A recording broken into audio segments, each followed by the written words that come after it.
If you ever find an old cassette tape in a dead person's house, do not press play. Not even once. Be some voices wait for you to listen, and then they learn your name. My name is Sarah. I am 26, and 3 months ago, I found my mother's voice trapped inside a plastic box the size of my palm. Bye for now. Please, just listen to the whole thing before you decide I'm crazy. By the end, I thank you. My mother died in March. Cancer. Slow, then fast, the way the doctors always warn you it will be. Her last words to me were soft, almost a whisper. She said, "Sarah, don't listen to anything that's so." She said strange things all week about shadows in the corner, about a man standing by the window W. I didn't understand what she meant. I still don't, not fully. But I understand enough now to be Afra. After the funeral, it fell on me to clean out her house. I'm an only child. My father left when everything smelled like her perfume, like old paper, like dust settling on furniture that hadn't been closed to donate. Furniture to sell. Photographs to keep. It was slow, heavy work, the kind that makes your chest hurt, even when your hands are just folding S. On the 5th day, I went up into the attic. I hadn't been up there since I was a kid. Maybe 10-year boxes were stacked everywhere, some so old the cardboard had gone soft and brown at the corners. The old baby clothes, folded so small they looked like they belonged to a doll. Photo albums with a box of my father's old vinyl records, which surprised me. I thought she'd thrown out everything else. It was old, dark wood, with a little brass clasp gone green with age. It wasn't locked. Inside, sit just a plain black cassette, the kind you'd find in a bargain bin at a thrift store. But it wasn't the velvet underneath. It hadn't even flattened the way old velvet does. It looked like the tape had something told me my mother had touched this last, that her fingers had been the last fingers on it. I didn't have a cassette player. Nobody does anymore. So I drove to 3 different thrift stores, be the man at the counter tested it for me. And it worked, the wheels turning with a soft mechanical whom my hands were shaking a little, which felt strange for something so small. It was just a tape. Probably an old mixtape, or maybe my mother reading me a bedtime story from when I was small. She, us. I pressed play. At first, there was only static, the hiss of old tape running through old machinery, exactly as I remembered it, down to the small catch she always had in her throat when she was about "I always wanted more time with you." I started crying immediately. It felt like a gift. Like she had it felt like being wrapped in a blanket that had just come out of the dryer, warm all the way through. The next evening, I wanted to hear her voice again. I made tea, sat on the floor in the same spot, but something was wrong. "Sarah," the voice said, "my sweet girl, did you sleep well last night? You always used to toss and turn when you were anxious about something." I could always tell, even WH, but more than that, the tape from the night before hadn't mentioned anything about sleep at all. The voice continued. "I know you found the wooden box in the attic.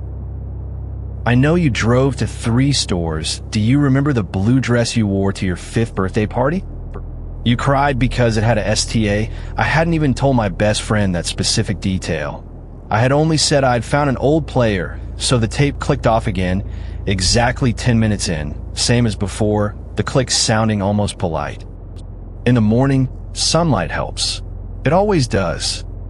Fear that feels enormous at 3 in the morning SHR.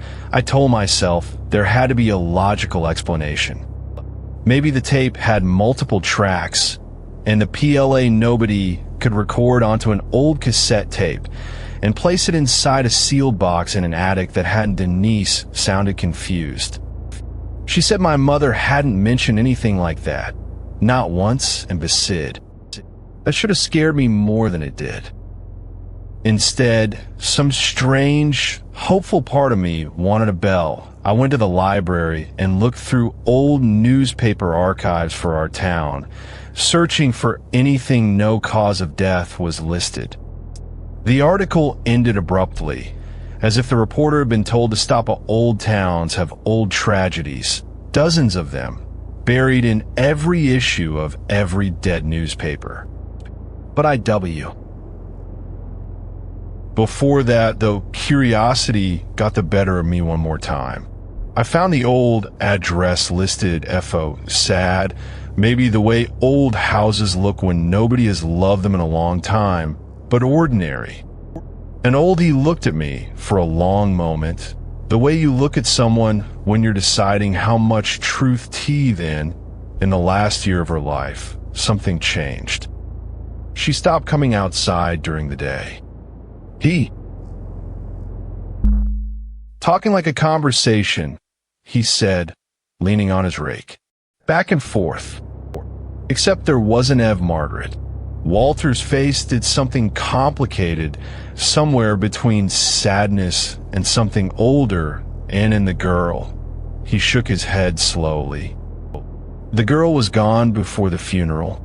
Family came, and you'd think a person would come back, even once to visit a grave. She never did, or maybe she never. That night's recording started the same way. Static, then her voice.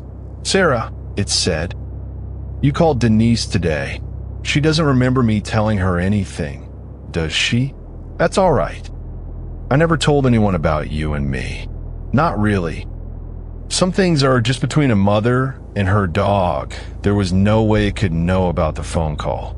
No possible way, unless it was somehow inside him." "You're scared now," the voice continued, and something about its tone had changed. "It was still I just want to keep talking to you. Isn't that what you wanted? Didn't you want one more conversation? Didn't you pray for it some nights after I got sick?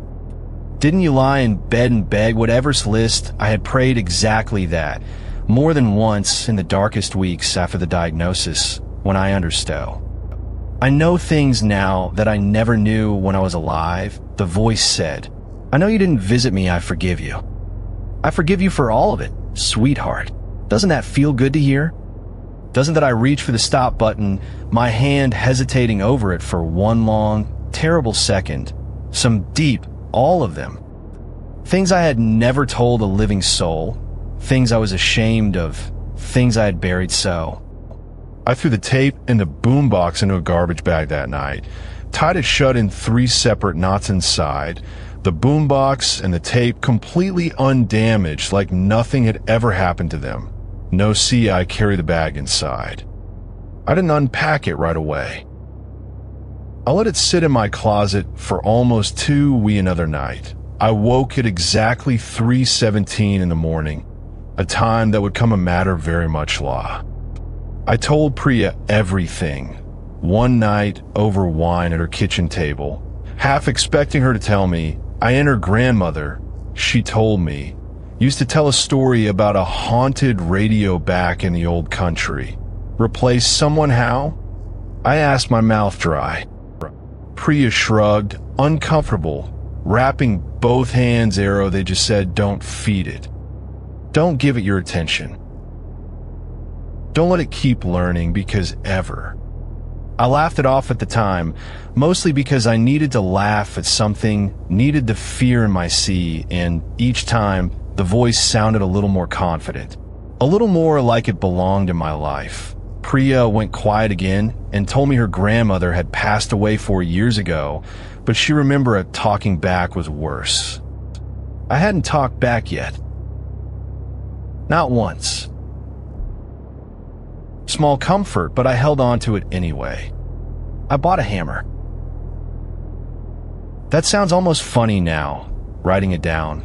Going to hardware stores, specify. I smashed the plastic casing until it cracked into a dozen pieces, until the thin brown tape spilled. Then I gathered every piece into a metal bucket, carried it out to my apartment's small concrete coop. I felt for the first time in weeks like I could breathe.